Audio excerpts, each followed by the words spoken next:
strategic heights in the south bank of Pangong So and the Zangla, wants India to step down before engaging on talks on other friction points. India has rejected this piecemeal approach and said either we'll talk all friction points, including Depsang Plains and North Bank, or none at all.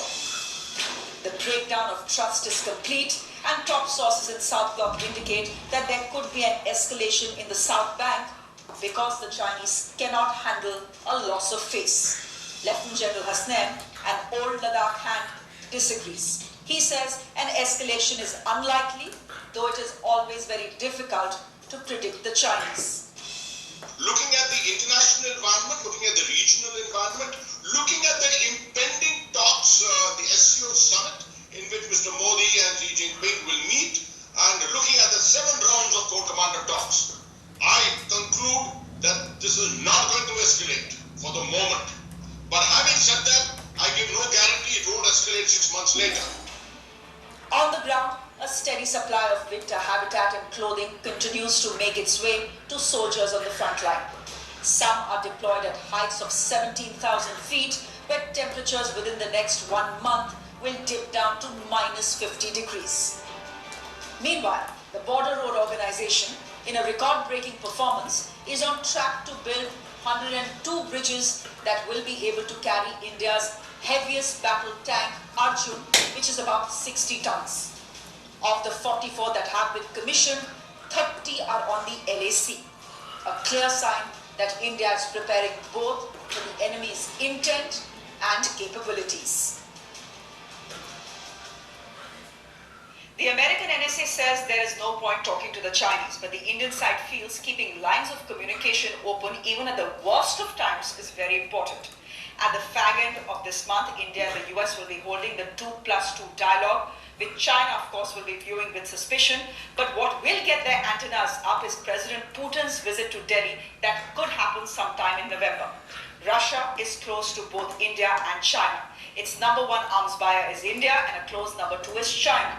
While the Russians have officially ruled out mediating between the two warring neighbors, they did, remember, facilitate the defense and the foreign ministers of the two countries to meet on the sidelines of the SCO.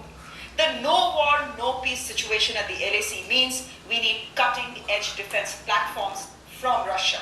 The sooner, the better. Russian President Vladimir Putin's visit to New Delhi couldn't have been timed better.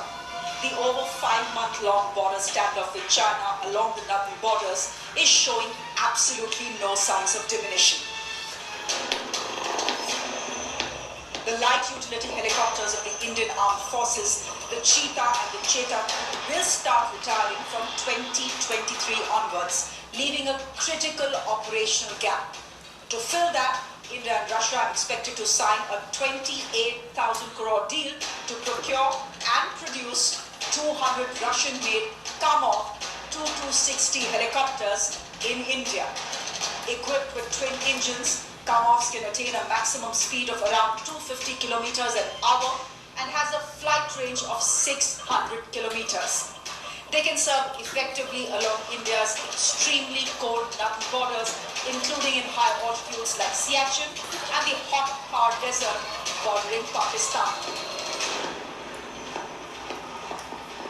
Its compact size with no tail rotors will allow takeoff and landing from small sites. The Kamov's night flying capabilities and autopilot are another big plus. Topping all these advantages of KA-2260 is its unique detachable mission compartment. This modular cabin allows the helicopter to be adapted for different roles such as reconnaissance and cargo delivery. Other than the Kamovs, India has sought the timely delivery of the lethal S-400 missile system from the Russians. The $5 billion deal will bolster India's arsenal against China. India is also in talks to buy the Russian Spurt light tanks for use in high-altitude areas like the LAC.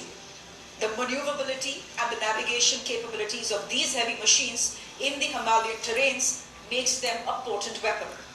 India and Russia will also probably sort out the deal to manufacture Kalashnikov AK-203 rifles in India.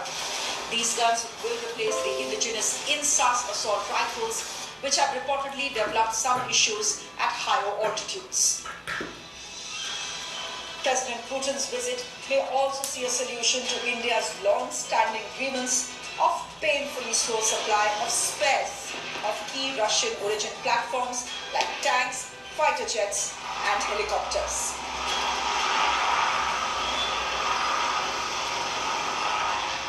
As India and the world are focused on the LAC, the LOC in Pakistan is on fire. Ceasefire violations right now are at a 17-year high. India's CDS General Bipin Rawat is warning of a two-front war.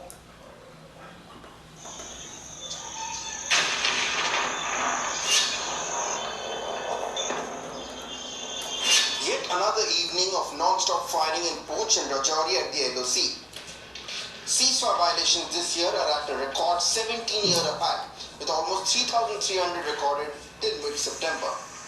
The 2003 ceasefire between India and Pakistan is in tatters. The Chief of Defence Staff is warning of a possibility that Pakistan and China both open a front against India together.